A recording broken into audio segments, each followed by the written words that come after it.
Have you ever wondered why some people heal quickly from injuries while others stay stuck in chronic pain for months or even years?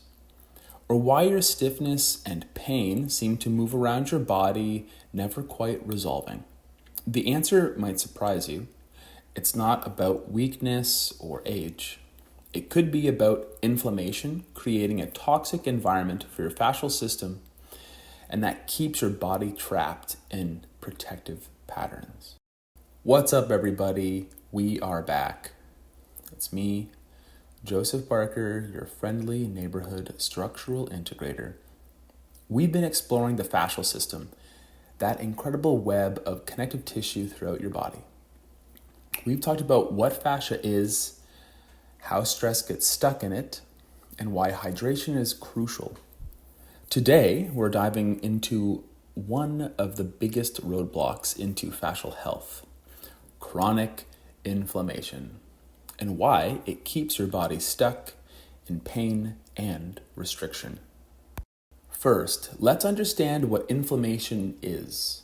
Acute inflammation is your body's brilliant healing response. When you sprain your ankle, inflammation brings healing resources to that area. It's supposed to be temporary. But chronic inflammation is different. It's like having your body's alarm system stuck in the on position. If your fascial system, or in your fascial system, chronic inflammation creates a cascade of problems. Your fascia becomes thickened, less flexible, almost like scar tissue forming throughout your connective tissue web. The normal fluid exchange we talked about in our hydration video gets blocked. Inflamed tissues can't properly absorb nutrients or eliminate waste. And perhaps most importantly, inflamed fascia sends a constant danger signal to your nervous system, keeping your entire body in a state of protective guarding. The vicious cycle. Here's where it gets really problematic. Inflammation and fascial restriction creates a vicious cycle that's hard to break. Inflammation causes fascial tightening and adhesions. Those adhesions change how you move, creating compensation patterns throughout your entire body. These then alter movement patterns and create more stress and strain in other areas, leading to more inflammation. And round it goes. This is why you might treat your shoulder pain only if you have hip pain to show up the next week, or why your neck tension seems to return no matter how many massages you get. You're not addressing the underlying inflammatory cycle that keeps your entire fascial system stuck in a protective mode. It's like trying to put out a fire while someone keeps pouring gasoline on it. You might get temporary relief, but the underlying problems persist. So, what creates this chronic inflammation in your fascial system? The causes may surprise you. Physical trauma. Okay, so that's a bit obvious. Injuries, surgeries, repetitive strain. But even old injuries from years ago can create ongoing inflammatory cycles if they never are fully resolved. Emotional stress. Remember how we talked about stress getting stuck in fascia? Chronic stress creates inflammatory chemicals throughout your body, including your connective tissue. Poor nutrition. This plays a huge role. Foods high in sugar, processed oils, and other additives create systemic inflammation that affects your fascial health. Your fascia tissue is living. It needs good nutrition and appropriate hydration to stay healthy. Gut dysfunction. This is one that a lot of people miss. An unhealthy gut creates inflammatory compounds that then circulate through your body, including your fascial system. Environmental toxins.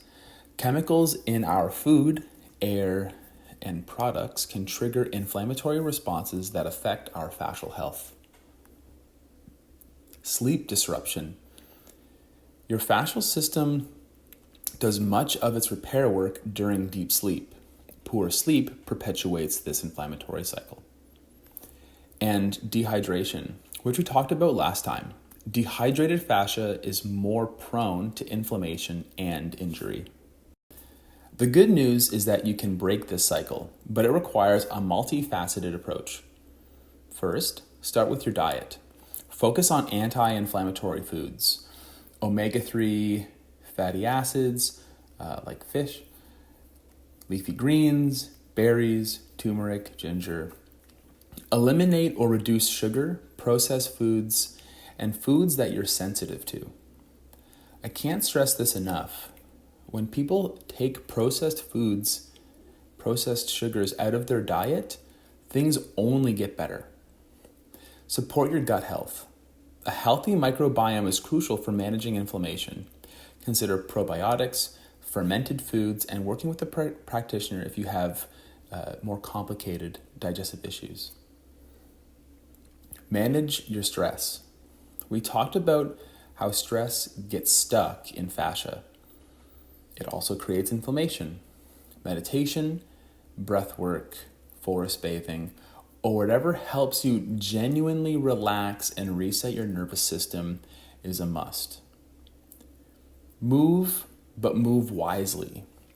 Gentle, varied movement helps reduce inflammation, but intense exercise, when you're already inflamed, can make things worse.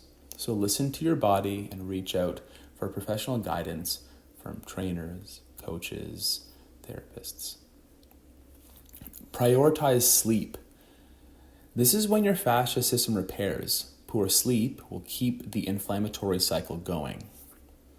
And consider supplements. Omega-3s, curcumin, or other anti-inflammatory supplements can support your efforts, but they're not magic bullets. Sometimes the inflammatory cycle is so entrenched that you need professional help to break it. This is where approaches like structural integration can be incredibly valuable. These techniques can help break up fascial adhesions, restore proper fluid flow, and most importantly, help reset your nervous system so it stops sending constant alarm signals. When your nervous system feels safe, inflammation naturally decreases. But here's the key. Effective treatment addresses both the physical restrictions and the underlying factors that created the inflammation in the first place. Otherwise, you'll just recreate the same patterns. How do you know if you're successfully addressing fascial inflammation? You'll notice improved sleep quality, better recovery after exercise or activity, less morning stiffness, pain that doesn't jump around your body as much, and perhaps more importantly, a general sense that your body feels less reactive to stress. Remember, breaking chronic inflammation takes time. We're talking about weeks or months, not days. Your fascial system has been in protective mode, and it needs consistent signals to feel safe and to let go. As I've mentioned in previous videos, patience, compassion, and care is sometimes required during these healing processes. The inflammation-fascia connection explains why so many people stay stuck in chronic pain and restriction despite trying almost everything. When you understand that your fascial system can be trapped in an inflammatory cycle, you can start addressing the root causes instead of just chasing symptoms.